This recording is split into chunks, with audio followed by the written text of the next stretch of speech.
Bienvenidos al campus virtual del ciclo 2019-2.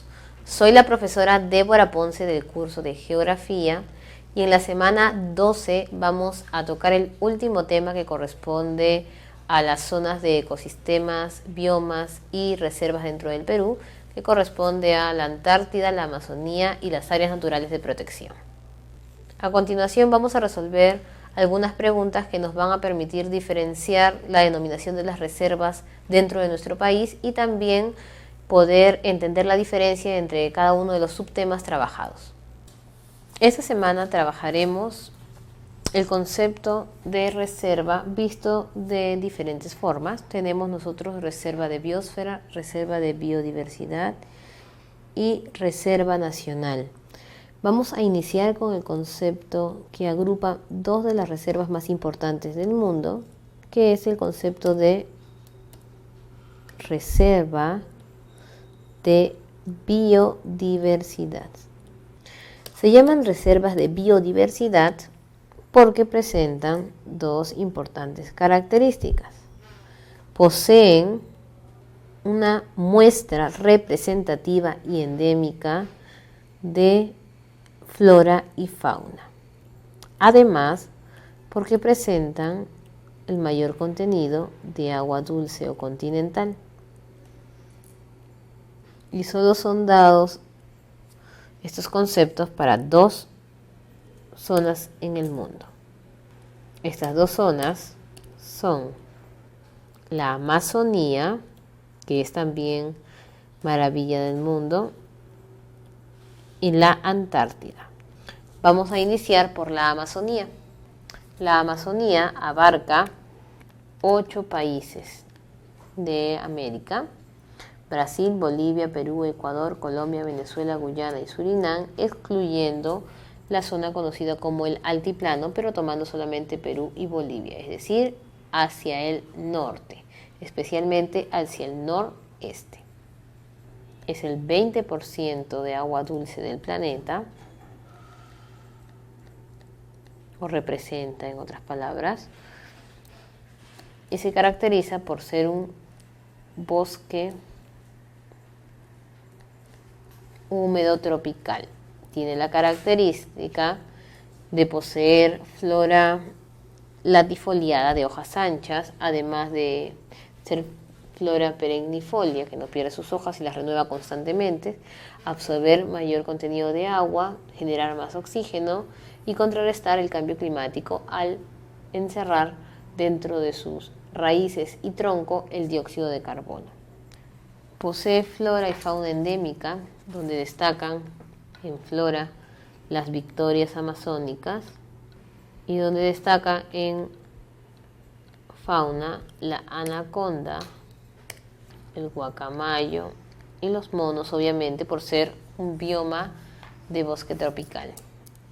El problema en la Amazonía es la deforestación o la tala indiscriminada. También tenemos el problema de la roza y quema, de la caza y de la minería, especialmente ilegal.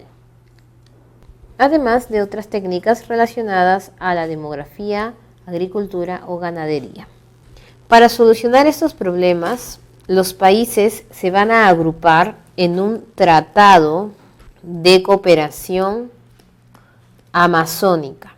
Estos 8 países se comprometen desde 1978 a evitar que el medio ambiente y también los recursos de flora, fauna, los recursos abióticos y además los grupos nativos que se encuentren en la zona se vean perjudicados. Ahora sí, la primera pregunta hace alusión a la Amazonía. Expertos en temas ambientales sostienen que el bosque amazónico es el ecosistema de mayor biodiversidad del planeta.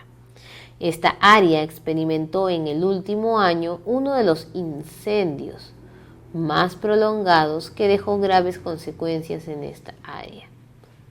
De lo descrito, ¿cuál es la causa del deterioro de este bosque? el avance de la deforestación producto de las actividades antropogénicas o antrópicas, la acción antrópica que aplica la técnica de Rosa en los valles, prácticas agropecuarias sostenibles en las zonas de amortiguamiento, la extracción de los recursos naturales de origen orgánico. Entonces, lo primero que nosotros solemos eliminar es lo que parece que fuera algo dañino, pero en realidad es algo bueno, que es la práctica agropecuaria sostenible. El problema son por el tipo de zonas que nosotros vamos a trabajar, porque recordemos que tenemos 3 zonas: zona núcleo de amortiguamiento o transición. En la zona de amortiguamiento solemos realizar actividades económicas.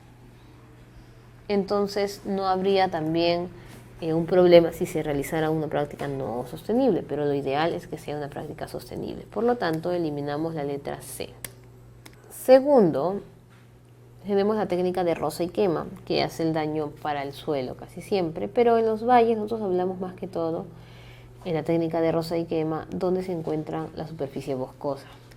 Extraer recursos es un problema, pero no que ocasione el incendio. Y casi siempre los incendios se dan por las temporadas secas, a causa de la falta de agua y el error o el daño que se está ocasionando por la deforestación. Por lo tanto, nos quedamos con la letra A. Tenemos ahora una pregunta sobre la Antártida y vamos, así como brevemente recordamos un poco sobre la Amazonía, vamos a recordar ahora de la Antártida. La Antártida es un continente. Eso es lo primero que nosotros debemos recordar. La mayoría confunde la Antártida como si fuera un punto, o sea, un polo, o una simple zona congelada. Y no, la Antártida tiene la categoría de continente. Antártida, significa opuesto a la estrella polar, refiriéndose a la zona norte. Por lo tanto, la Antártida se ubica obviamente en el hemisferio sur. La Antártida es un lugar extremadamente frío, con temperaturas de bajo 70 grados en temporadas muy frías, pero tiene también características importantes, como por ejemplo ser o tener la atmósfera más translúcida, la más limpia del planeta, donde se pueden instalar los observatorios climatológicos.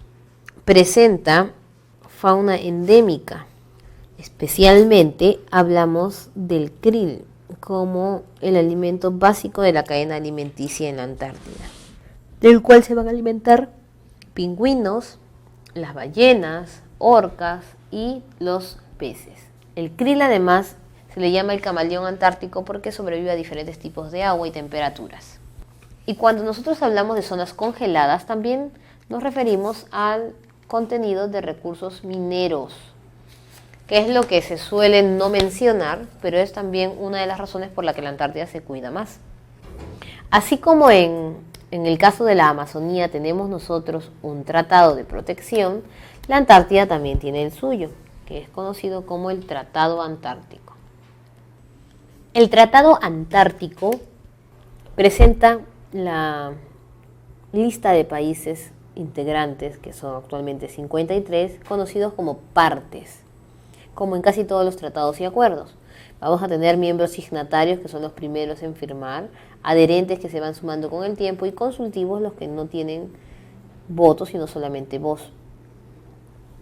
Y este Tratado Antártico lo que busca es regular la Antártica para investigaciones pacíficas, investigaciones que obligatoriamente deben ser compartidas,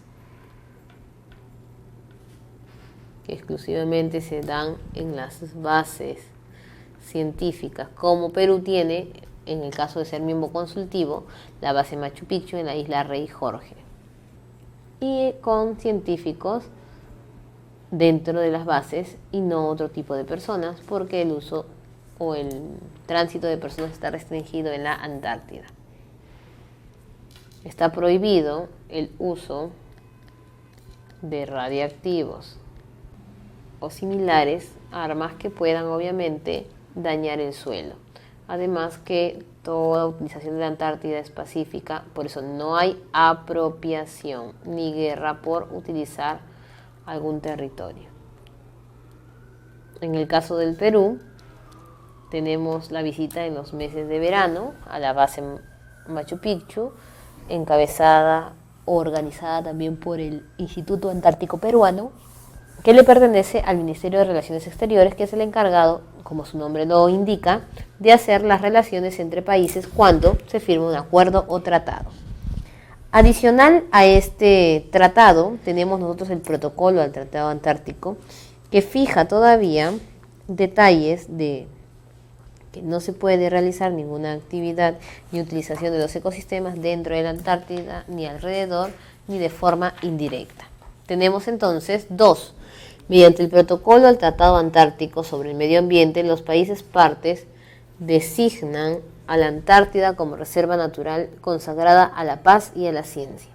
Con este fin, las actividades en el área protegida por este tratado deberán ser planificadas y realizadas de tal manera que se evite el impacto perjudicial sobre el medio ambiente y los ecosistemas del páramo antártico. B. Eviten cambios perjudiciales en la distribución y capacidad de reproducción de especies de fauna y flora. Propaguen especies o poblaciones exóticas en peligro de extinción o amenazadas de otras latitudes. Realice un aprovechamiento racional del excedente de los recursos naturales en su respectiva jurisdicción. Como sabemos, no se puede hacer un aprovechamiento ni racional ni de otro estilo. No se pueden propagar poblaciones exóticas porque obviamente estaríamos haciendo lo contrario. Y cuando hablamos nosotros del páramo antártico, estamos entonces haciendo referencia a una zona que no se conceptualiza de esa manera y además restringiendo, aparte de no existir obviamente, restringiendo, si de ese fuera el caso, a una sola zona. Por lo tanto, nos quedamos con la letra B. Páramo no se trabaja. 3. Como sabemos, tenemos nosotros dentro del país áreas naturales de protección. Las áreas naturales de protección tienen diversas denominaciones de acuerdo al programa que se va a aplicar de protección en una ANP. Una ANP se crea casi siempre por el problema de extinción de una especie, tanto de flora y de fauna. Y cuando nosotros nos encontramos en zonas altamente vulnerables, entonces restringimos el uso y creamos las ANPs de uso indirecto o intangible. Por oposición, donde tenemos especies importantes, pero que todavía pueden seguirse utilizando, pero tenemos que regular su uso, hablamos del uso directo o tangible. Dentro del uso indirecto solo tenemos 3. Parque Nacional, cuida las especies en peligro de extinción. Santuario Nacional, una determinada especie. Y santuario histórico, un lugar importante para la historia o para algún hecho histórico del país, que por eso se tiene que recordar y proteger.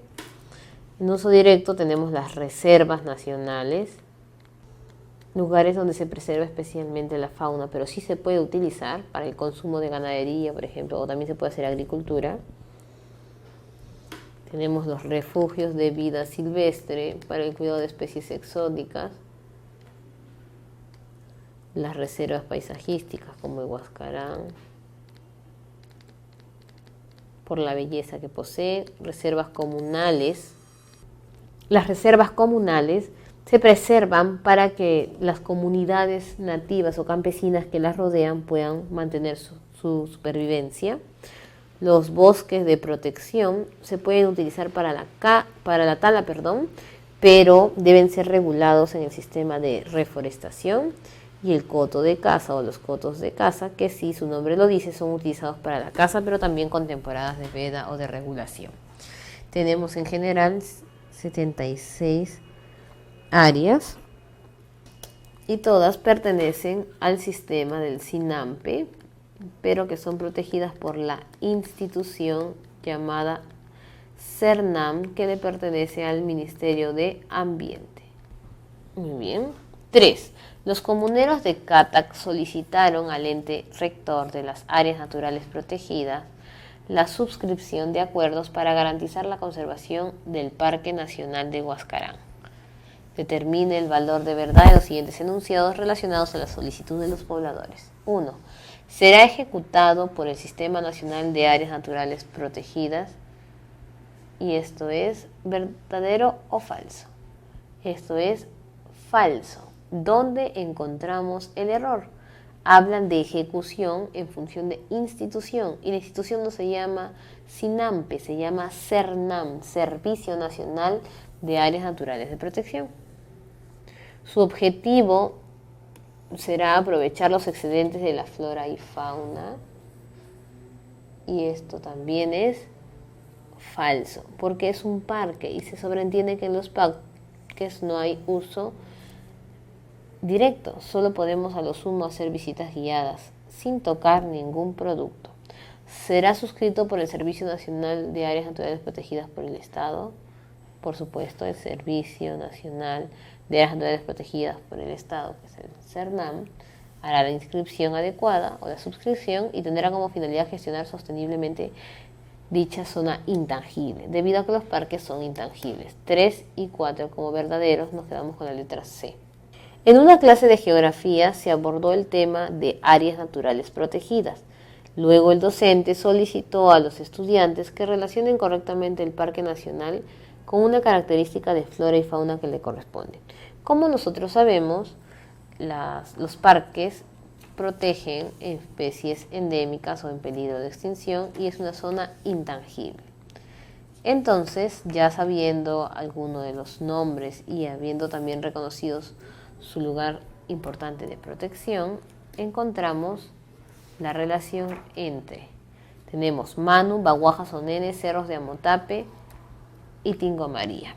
Bosques montañosos de la Bella Durmiente. Entonces nosotros encontramos la famosa Bella Durmiente en Tingo María, donde además encontramos las cuevas de las pavas, y ahí encontramos las aves de las cuevas de las pavas y las cuevas de las lechuzas. Recuerden que la Bella Durmiente es la montaña que tiene la forma de una mujer como si estuviera echada o durmiendo. Bosques secos de algarrobos y ceibales. Cuando hablamos nosotros del bosque seco nos referimos al norte de la costa. Recordemos que ahí estaba el bosque seco ecuatorial. Y como sabemos nosotros, Manu y Baguaja Sonene están o abarcan parte de Madre de Dios y un departamento de la sierra. Por lo tanto, Cerros de Amotape sería bosque seco. Más de 800 especies de aves. Manu, caracterizada por la paraíso, la zona de las aves. Y los guacamayos y sabana de palmeras, exclusivamente Madre de Dios, Baguaja Sonene. Nos quedamos con la letra B. Bueno, jóvenes, hemos concluido este bloque de geografía y la próxima clase vamos a iniciar el bloque de actividades económicas.